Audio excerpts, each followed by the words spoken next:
성도님들 반갑습니다. 6월 2일 목요일 말씀 묵상입니다. 오늘 묵상 본문은 사무엘상 16장 1절에서 마지막 23절 말씀입니다. 오늘 본문에서 드디어 다윗이 등장합니다. 다윗이 사무엘에게 기름 부음을 받고 이후에 사울 왕을 만나게 되는 사건을 기록하고 있습니다. 먼저 본문 1절에서 13절 말씀입니다. 하나님께서 사무엘을 찾아오십니다. 버림받은 사울로 인해 슬퍼하며 지내는 사무엘에게 언제까지 슬퍼하겠느냐 하시며 뿔로 만든 병에 기름을 채워 베들레헴 사람 이새에게로 가라 하십니다. 그의 아들 중에서 한 왕을 보았다 하시면서 말입니다. 사무엘은 이 사실을 사울이 알면 자신을 죽일 것이라고 두려워합니다. 이에 하나님께서 암송아지를 끌고 가 제사 드리러 왔다 하라고 지혜를 주십니다. 그리고 이새와 아들들을 제사에 청하라 하십니다. 그러면 기름 부을 자를 알게 해 주시겠다 하십니다. 어제 본문에서 사울은 하나님의 말씀대로 행하지 않고 자신의 생각대로 행했는데 오늘 본문에서 사무엘은 하나님 말씀대로 행하고 있습니다. 베들레헴 장로들이 사무엘을 보고 두려워합니다. 사무엘은 제사하러 왔다 하면서 평강을 위함이라고 안심시킵니다. 그리고 이새와 그의 아들들을 성결하게 한 후 제사에 초청합니다. 이제 이새의 아들들을 장남부터 사무엘 앞을 지나가게 합니다. 사무엘은 장남 엘리압을 보고 그의 준수한 외모에 기름 부음을 받을 자라고 생각하지만 하나님께서는 아니라 하십니다. 본문 7절은 이렇게 말씀합니다. 여호와께서 사무엘에게 이르시되 그의 용모와 키를 보지 말라. 내가 이미 그를 버렸노라. 내가 보는 것은 사람과 같지 아니하니 사람은 외모를 보거니와 나 여호와는 중심을 보느니라 하시더라. 그 다음 둘째 아들이 사무엘 앞을 지납니다. 그도 아니었습니다. 셋째로부터 계속해서 일곱째까지 다 사무엘 앞을 지나갔지만 하나님께서 택하신 자가 없었습니다. 사무엘은 이새에게 아들들이 여기에 있는 이들 뿐이냐고 묻습니다. 이새는 막내가 남았는데 그는 양을 지키고 있다고 대답합니다. 사무엘은 그를 데려오라고 명하고 그가 올 때까지 식사 자리에 앉지 않겠다 합니다. 사람을 보내 이새의 막내 아들 다윗을 데리고 옵니다. 다윗을 보고는 하나님께서 기름을 부어라 하십니다.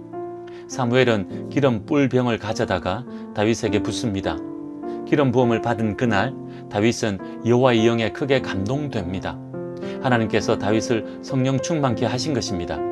다윗에게 기름을 붓고 사무엘은 다시 라마로 돌아갑니다. 이제 장면은 사울에게로 향합니다. 본문 14절에서 마지막 23절 말씀입니다. 하나님의 명령을 따르지 않은 사울에게 하나님의 영은 떠나갑니다. 앞절에서 다윗은 하나님의 영에 크게 감동되었다고 전하는데 본절은 사울에게서 하나님의 영이 떠나갔다고 전하고 있습니다. 하나님의 말씀에 순종하지 않는 자에게 더 이상 하나님의 영이 함께 할 수 없는 것입니다. 대신 하나님께서 부르시는 악령이 그를 번뇌하게 합니다. 본문에 등장하는 여호와께서 부르시는 악령이란 표현은 선하신 하나님께서 인간을 괴롭히기 위해 악령을 동원하신다는 의미는 아닙니다. 어떤 학자들은 사탄을 포함하여 세상의 모든 것들이 하나님의 주권 아래에 있음을 나타내는 표현이며 하나님의 영을 따라 순종하지 않는 자들은 악령의 지배를 받을 수밖에 없다는 의미로 해석합니다. 또 어떤 학자들은 하나님의 절대 주권에 대한 생각에는 동의하지만 악령이라고 표현된 영 또한 하나님께서 부리시는 영으로 불순종하는 자들을 징계하시는 영이라고 해석하기도 합니다. 아무튼 사울은 악령으로 번뇌의 시간을 보내고 있었습니다. 이를 본 신하들은 수금을 잘 타는 사람을 구하여 악령을 다스리자 합니다. 이런 신하들의 모습에서도 하나님을 찾지 않고 하나님의 사람 사무엘도 찾지 않는 믿음 없는 모습을 보게 됩니다.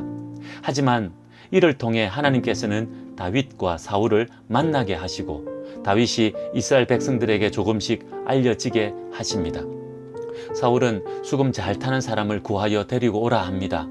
신하 중 한 사람이 베들레헴 이새의 아들 중에 수금 잘 타는 자를 알고 있다 합니다. 그는 용감하고 전쟁에 능하고 언변이 뛰어난 준수한 자며 무엇보다 하나님께서 함께 하시는 자라고 소개합니다. 이제 전령들이 이새의 집으로 가 양치는 다윗을 데리고 옵니다. 이새는 다윗이 왕께 나아갈 때 빈손으로 가지 않고 예물을 가지고 가게 합니다. 그렇게 하여 다윗은 사울 왕 앞에 서게 됩니다.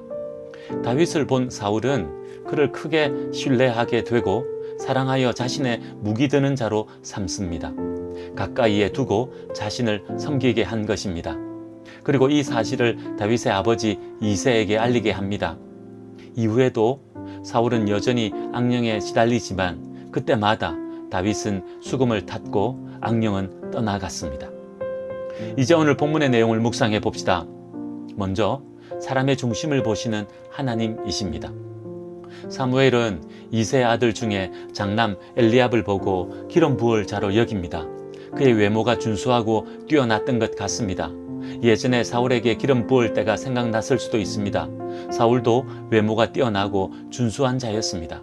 그때 하나님께서 사울에게 기름을 부어라 하셨기에 이번에도 엘리압을 보며 그렇게 생각했던 것 같습니다. 하지만 하나님의 생각은 달랐습니다. 사무엘에게 말씀하시기를 사람은 외모를 보거니와 나 여호와는 중심을 보느니라고 하십니다. 사람의 중심을 보신다는 것입니다. 사람의 중심이란 마음과 생각을 의미합니다. 다르게 표현하면 인격과 성품을 의미한다고 할 수 있습니다. 그 사람의 됨됨이라고 할 수 있습니다.